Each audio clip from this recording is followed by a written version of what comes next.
Hi, everybody. So my name is Akshata, and my project is titled Looking Back, the Link Between the Partition of 1947 and the Citizenship Amendment Act of 2019. So before I get into my project, I just want to give some background on these two events, starting with the Partition of 1947, which many of you may have heard of. So in 1947, after nearly 200 years of British colonial rule, after the exit of the British Raj, India was divided into India and Pakistan, so this map displays that really well. And both at the time and currently, this split or this partition was portrayed and is portrayed as the result of inherent religious discord between Islam and Hinduism. And my project kind of seeks to explore why this may not be true or why this is a more incomplete or narrow look at the scenario.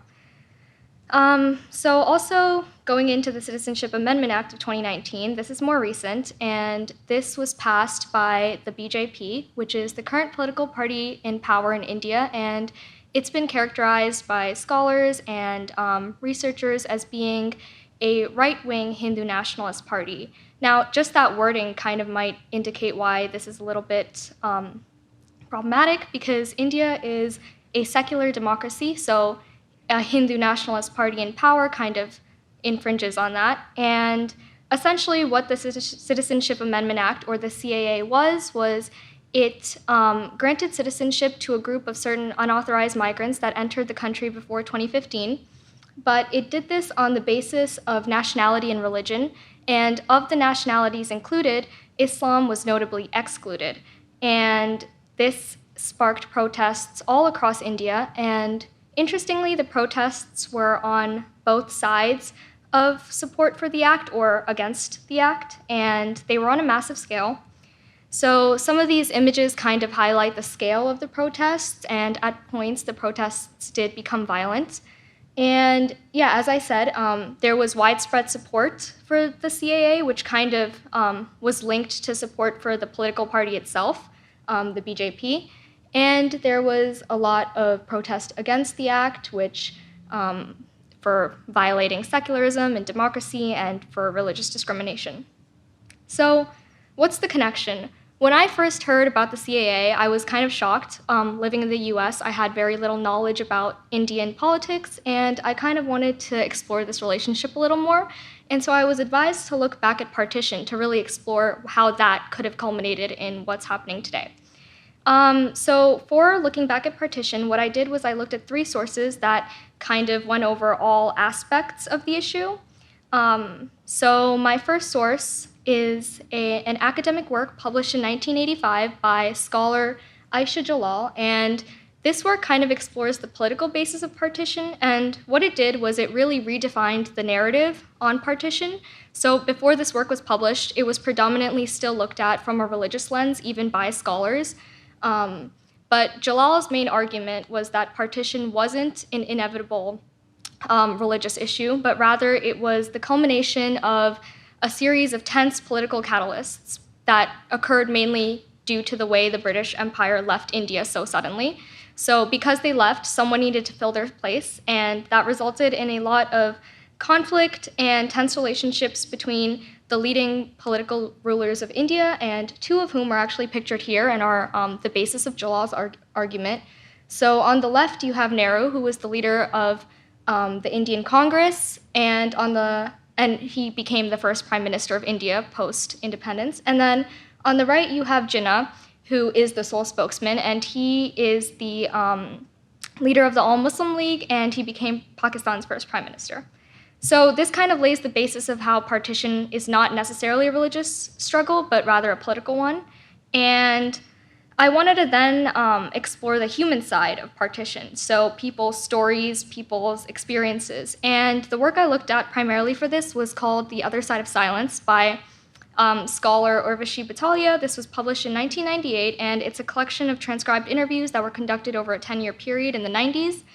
And what she really aimed to do was preserve this lost oral history of partition.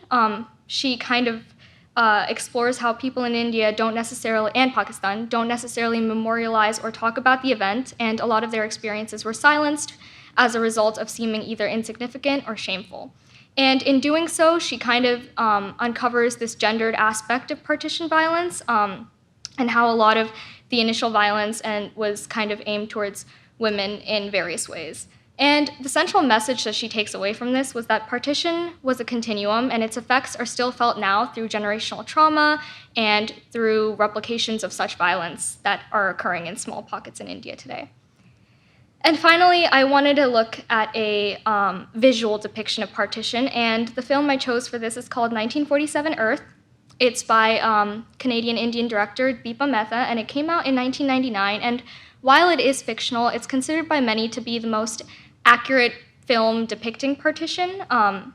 And what Mehta really strives to do in her film is to show how things changed overnight for people. People went from being neighbors and friends and family to being enemies. And this mob mentality caused a lot of violence, and it was a really scary time for a lot of people, a really intense time that resulted in a lot of division.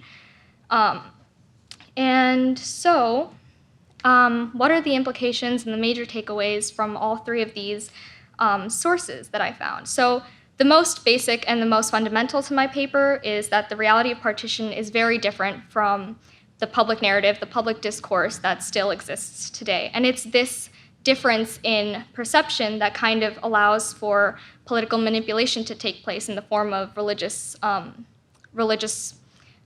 discrimination. And so also for some major themes, the evolution of nationalism was a big one. In 1947, nationalism was mainly in the form of decolonization, the end of a colonial period. To now, today, a lot of it is in a religion-based perspective.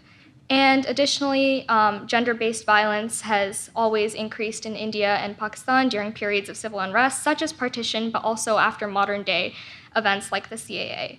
And finally, the last thing is personal silence versus political outcry. People's own stories weren't told, but governments did push narratives kind of exploiting a central story. And just wanted to say thank you to my advisor, Dr. Fish, and my professor, Dr. Proth. And then here's a paper. It's only my paper, but it's only an excerpt if you want to look at the link. Thank you.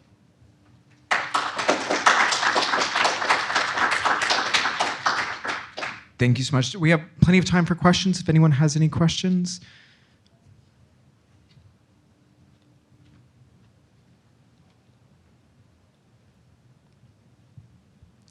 Congratulations on a great presentation.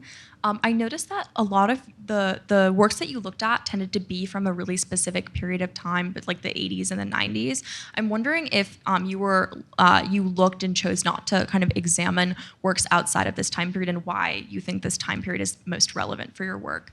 Yeah, I feel like it's really during this time period that perceptions began to change because kind of right before this time period, there were a lot of little periods of civil unrest resulting from like political differences between India and Pakistan, but also the Hindu-Muslim narrative. So this time period, a lot of both academics, storytellers, they started to kind of push forward a new perspective.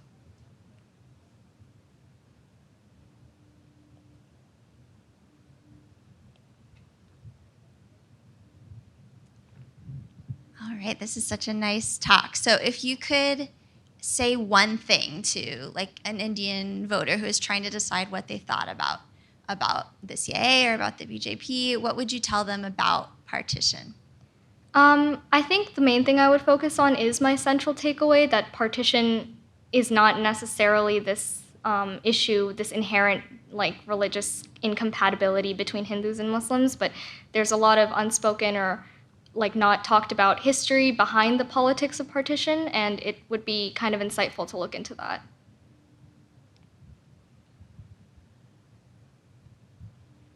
Any other questions?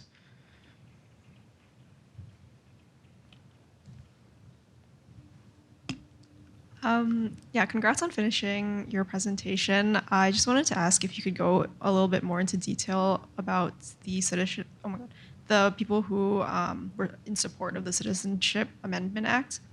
Yeah, so from like what I could gather, a lot of the support was kind of coupled to support for the BJP.